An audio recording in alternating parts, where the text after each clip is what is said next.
Hello friends, welcome to special techno channel. Guys, machine tool protocol factory यानी कि ordnance factory Ambernath, जिसकी vacancy आई हुई है एबीएनएल की तरफ से, काफ़ी सारे स्टूडेंट्स को इसके फॉर्म फिलअप में प्रॉब्लम आ रहा है। बिकॉज ऑफलाइन फॉर्म फिलअप करना है, कई सारे स्टूडेंट्स को पेमेंट करने में इशू आ रहा है, पेमेंट कलेक्ट के माध्यम से, बिकॉज पेमेंट कैटेगरी आप लोगों की शो नहीं हो रही है। तो कंप्लीटली मैं यहाँ पर गाइड करने वाला हूँ, बिकॉज आप लोगों ने रिक्वेस्ट करी सर इसके ऊपर एक कंप्लीट वीडियो बना दीजिए, किस प्रकार हमको फॉर्म को फिलअप करना है। एडवर्टाइजमेंट नंबर नहीं दिया गया है, तो एडवर्टाइजमेंट नंबर में हम लोगों को क्या डालना है, तो कंप्लीट चीजों को मैं यहां पर दिखाने वाला हूं। वीडियो को स्टार्टिंग से लेकर लास्ट तक देखिएगा, जिससे कि कंप्लीट इंफॉर्मेशन मिल सके, जब आप अपने एप्लीकेशन फॉर्म को फिल करो तो करेक्ट तरीके से फिल कर सको। गाइस, यहां पर आप लोग देख सकते हो, ये आर्म्ड व्हीकल निगम लिमिटेड की ऑफिशियल वेबसाइट है। इसके करियर सेक्शन में आप लोग देखोगे तो यहां पर आप लोगों को मिल जाएगा engagement of personnel under fix tenure contract for MPF. यहां पर आप लोगों को मिल जाती है ये वैकेंसी। यहां पर जैसे ही क्लिक करोगे, यहां पर आप लोगों को ऑफिशियल एडवर्टाइजमेंट नंबर एंड आप लोगों का एप्लीकेशन फॉर्म फिलअप का फॉर्मेट मिल जाएगा। तो यहां पर मैंने ऑलरेडी इसको ओपन करके रखा है। इसके बारे में हमने कल वीडियो बनाया था, जहां पर डिटेल में हम लोग डिस्कस कर चुके हैं कि क्या कुछ वैकेंसी है, क्या एजुकेशनल क्वालिफिकेशन है। तो मुझे उम्मीद है कि आप लोगों ने वो वीडियो देख ली होगी, देन आप लोग डिटेल्स में सारी चीजों को समझ चुके होंगे। हम डायरेक्टली एप्लीकेशन के फॉर्मेट पर चलते हैं, जो कि इसी के नीचे दिया हुआ है। इसकी लिंक भी मैं आप लोगों को डिस्क्रिप्शन में प्रोवाइड करा दूंगा, जहां से आप लोगों को एप्लीकेशन फॉर्मेट मिल जाएगा। अब इस एप्लीकेशन फॉर्मेट को समझिएगा सिंपल तरीके से। सबसे पहला कॉलम आप लोगों को मिल जाता है एडवर्टाइजमेंट नंबर एंड डेट। यहां पर आपको क्या डालना है, एडवर्टाइजमेंट नंबर में आपको डालना है, यहां पर ये मैंने ऑलरेडी टाइप करके रखा हुआ है, जिससे कि आप लोग सेम टू सेम फिल कर सको। आप लोगों को एडवर्टाइजमेंट नंबर में सिंपली लिखना है engagement of personnel under fix tenure contract for MPF Ambarnath unit. Date में आप लोगों को कल की डेट बेसिकली डाल देना है। ये कल जो है आप लोगों का एडवर्टाइजमेंट इन्होंने रिलीज किया था। एडवर्टाइजमेंट में डेट नहीं है, डेट ऑफ एडवर्टाइजमेंट से 21 डेज आप लोगों के पास में समय है। इस एप्लीकेशन फॉर्म को 21 डेज में उनके पास में पहुंच जाना चाहिए। अब बात आ जाती है application for the post of. आप लोग किस पोस्ट के लिए एप्लीकेशन फॉर्म भर रहे हो, तो यहां पर आपको पोस्ट नेम डालना है। मैंने यहां पर एग्जांपल के लिए जूनियर टेक्नीशियन कॉन्ट्रैक्ट इलेक्ट्रीशियन डाला है। अब आप लोग जूनियर टेक्नीशियन वेल्डर के लिए अप्लाई कर रहे हो, फिटर के लिए, तो जिस भी पोस्ट के लिए आप लोग अप्लाई कर रहे हो वो पोस्ट का नेम आपको डालना है।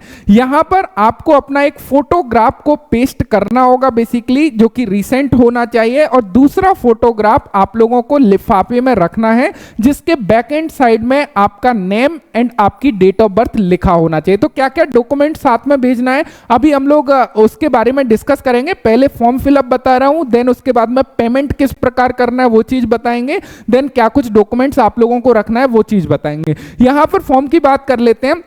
अब यहां पर आप लोगों का फॉर्म फॉर्मेट है, यहां पर नेम में आप लोगों को अपना नेम बेसिकली डालना है, एंड यहां पर फादर्स नेम में फादर्स नेम, जेंडर में जो भी मेल फीमेल आप हो। यहां पर आप लोगों को मिल जाता है डेट ऑफ बर्थ, तो यहां पर डेट ऑफ बर्थ जैसे कि मैंने डाली हुई है।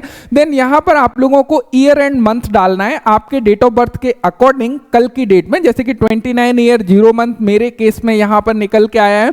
यदि आप लोग SC ST OBC कैंडिडेट हो, तो जिस भी कैटेगरी से आप बिलोंग करते हो उसको यहां पर डालना है। मैंने ओबीसी डाला हुआ है, हो सकता है आप एससी कैटेगरी के हो या फिर एसटी कैटेगरी को है। यदि आप अनरिजर्व्ड कैटेगरी के हैं तो यहां पर निल या नो लिख सकते हैं। हायर क्वालिफिकेशन में आप लोगों के पास में जो भी है, जैसे कि ग्रेजुएशन यदि है तो डाल सकते हैं आप। जैसे मेरे केस में मैंने 12th डाला हुआ है, बिकॉज ITI 10th 12th जो है जिस किसी ने किया उस केस में। यहां पर इन्होंने बोला है total post qualification work experience. आप लोगों के पास में यदि क्वालिफिकेशन के बाद में कोई वर्क एक्सपीरियंस है तो यहां पर आपको फिल करना है। मैंने यहां पर निल फिल किया हुआ है। यदि आप उस पोस्ट के लिए अप्लाई कर रहे हो जहां पर वर्क एक्सपीरियंस रिक्वायर्ड है तो फिर यहां पर डालना ही पड़ेगा। लेकिन कई सारी पोस्ट ऐसी हैं जहां पर वर्क एक्सपीरियंस का रिक्वायरमेंट नहीं है, लाइक जूनियर टेक्नीशियन का वैकेंसी है, तो मैंने यहां पर निल डाला हुआ है। यहां पर डेट ऑफ रिटायरमेंट आ जाएगा, यानी कि आप लोगों ने जो एक्सपीरियंस लिया है वहां से जॉब कब छोड़ी है, क्या चीज है, तो वो आप लोगों को यहां पे फिल करना है। जब आपने निल डाल दिया तो इसको खाली छोड़ सकते हैं या यहां पर भी निल डिटेल डाल सकते हैं। Name of the company, department जहां पर आप लोगों का वर्क एक्सपीरियंस है, तो इन सभी में नो बेसिकली डाल देना है।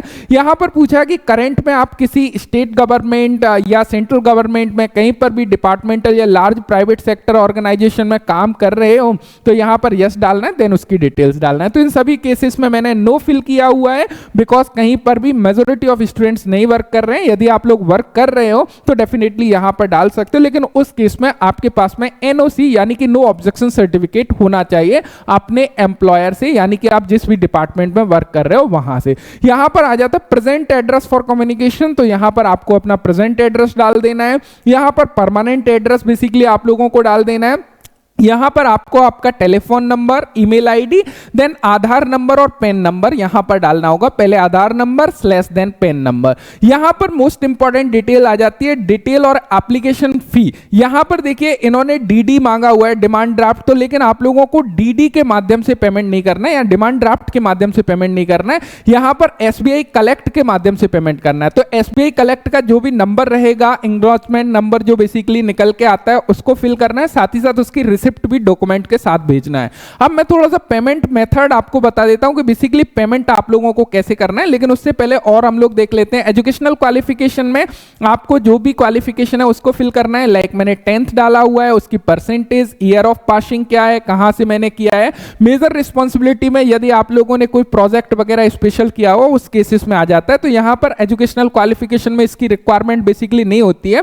यदि आप लोग वर्क एक्सपीरियंस यहां पे डालते हैं, वहां पर मेजर रिस्पॉन्सिबिलिटी का ऑप्शन जो है आप लोगों को फिल करना है, बाकी आप इसको खाली छोड़ सकते हो। यहां पर मैंने आईटीआई टर्नर डाला हुआ है, आपने जो भी आईटीआई किया हुआ है वो आप लोग फिल कर सकते हो। देन यहां पर प्रतिशत डालना है, आपने कब पास किया है वो डालना है, एंड आपने जहां से भी किया है वो आप लोगों को फिल करना है। यहां पर एक्सपीरियंस डिटेल्स बेसिकली आप लोग फिल कर सकते हो। उसके बाद में यहां पर डेट एंड प्लेस आ जाता है, सिग्नेचर आ जाता है। अब इंपॉर्टेंट चीज समझिएगा, यहां पर चेकलिस्ट है, चेकलिस्ट में proof of date of birth में आपका 10th की मार्कशीट आएगी। क्या आप लोग ये साथ में भेज रहे हो एनवेलप में, लिफाफे के अंदर, इसको यस करना है। एजुकेशनल क्वालिफिकेशन सर्टिफिकेट, जैसे कि आपकी आईटीआई है या बीटेक वाले हैं या ग्रेजुएट वाले हैं या डिप्लोमा वाले हैं, वो फिल करना है। एनसीबीटी या एनटीसी या एनएससी सर्टिफिकेट विथ मार्कशीट आपको भेजना है, तो इसको यस किया हुआ है, बिकॉज मार्कशीट इंपॉर्टेंट है, क्योंकि इनका जो सिलेक्शन क्राइटेरिया है, सिलेक्शन प्रोसीजर है, सिलेक्शन मेथोडोलॉजी में कभी कभी ये प्रतिशत के आधार पर सिलेक्ट कर लेते हैं। In the sense last vacancy में भी इन्होंने परसेंटेज के बिहाफ पर सिलेक्शन किया हुआ था।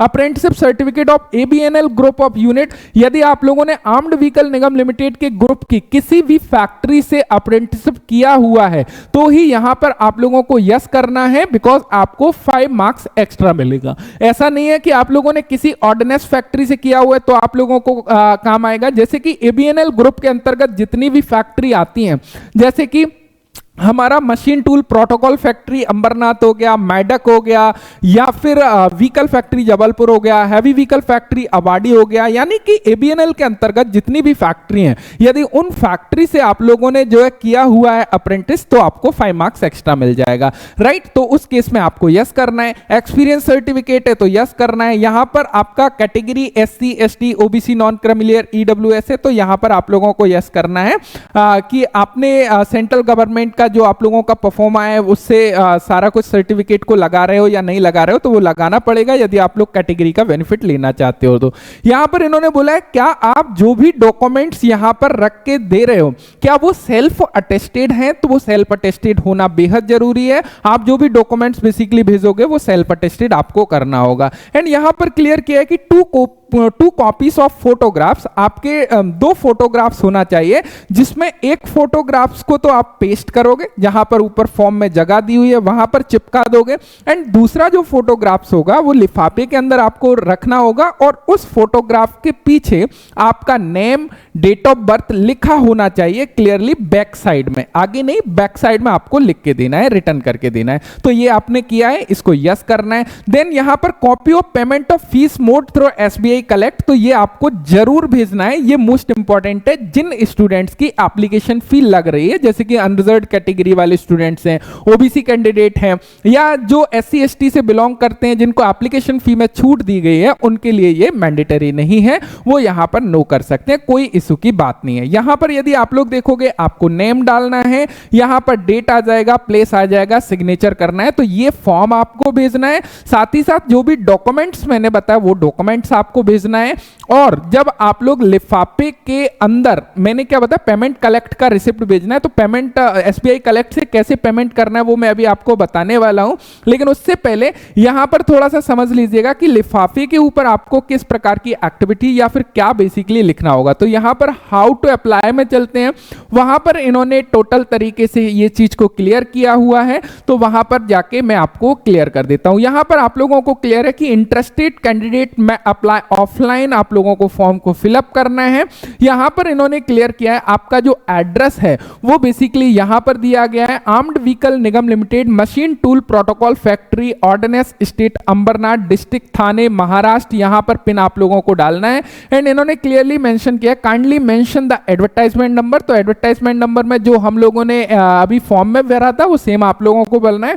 And post applied for envelope के ऊपर लिखना है कि आप किस पोस्ट के लिए अप्लाई करना चाहते हो, जैसे कि post applied for junior technician, contract Turner, या जो भी ट्रेड के लिए आप लोग अप्लाई कर रहे हो। ये चीज क्लियर हो गई। यहां पर क्लियर किया कि 21 डेज में होना चाहिए। यहां पर देखो एप्लीकेशन फी के बारे में इन्होंने बताया, payment of application fee 300 rupees लगने वाला है, जिसमें एसबीआई कलेक्ट के माध्यम से पेमेंट करना है। एसबीआई कलेक्ट में जाने के बाद में पब्लिक सेक्टर अंडरटेकिंग चूज करना है, armed vehicle Nigam limited Tamil Nadu choose करना है, पेमेंट कैटेगरी में एमपीएफ चूज करना है। अब यहां पर इशू क्या आ रहा है, चूंकि यहां पर एमपीएफ ऑप्शन ही नहीं आ रहा पेमेंट कैटेगरी में, चलिए मैं आपको दिखा देता हूं। तो यहां पर गाइस सबसे पहले आपको गूगल में आना है, देन आपको एसबीआई कलेक्ट सर्च करना है, राइट। एसबीआई कलेक्ट जैसे ही आप लोग सर्च करोगे, यहां पर स्टेट बैंक कलेक्ट ऑप्शन आएगा, उस पर आप लोगों को क्लिक करना है। जैसे ही आप लोग क्लिक करोगे, यहां पर कैटेगरी काफी सारी आ जाएंगी। यहां पर आपको पीएसयू पब्लिक सेक्टर अंडरटेकिंग को चूज करना है। जैसे ही आप लोग पब्लिक सेक्टर अंडरटेकिंग को चूज करोगे, यहां पर सेकंड नंबर के पेज में जाओगे तो आपको armed vehicle Nigam limited Telangana मिलेगा और armed vehicle Nigam limited Tamil Nadu मिलेगा। तो आपको किसको सिलेक्ट करना है, यहां पर तमिलनाडु को सिलेक्ट करना है, तो हम इसको सिलेक्ट कर लेते हैं। इसको जैसे ही आप लोग सिलेक्ट करोगे, यहां पर आपसे पेमेंट कैटेगरी पूछा जाएगा। तो पेमेंट कैटेगरी में आपको यहां पर चूज करना होगा एबीएनएल कॉन्ट्रैक्ट रिक्रूटमेंट फी। उसका मेन रीजन क्या है, यहां पर आपका जो है clearly machine tool protocol factory recruitment के नेम से वो ऑप्शंस नहीं दिया गया है। तो यहां पर आप लोग एबीएनएल कॉन्ट्रैक्ट रिक्रूटमेंट फीस को सिलेक्ट कर सकते हैं।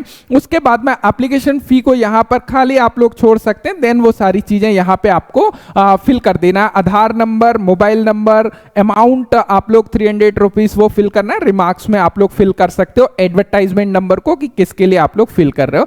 देन यहां पर name, mobile number, date of birth, email ID, ये सारा कुछ फिल करके आपको जैसे ही पेमेंट करोगे यहां से नंबर मिलेगा। उस नंबर को जहां पर आपका एप्लीकेशन फॉर्म है, मैं आपको एक बार फिर से दिखा देता हूं जिससे कि कोई भी मिस्टेक बेसिकली आप लोग ना करो। यहां पर आप लोगों का जो एप्लीकेशन फी है, यहां पर detail of application fee payment के बारे में बताया, तो यहां पर वो नंबर डालना है। साथ ही साथ एसबीआई कलेक्ट की रिसिप्ट को आपको साथ में भेजना होगा एड्रेस के ऊपर।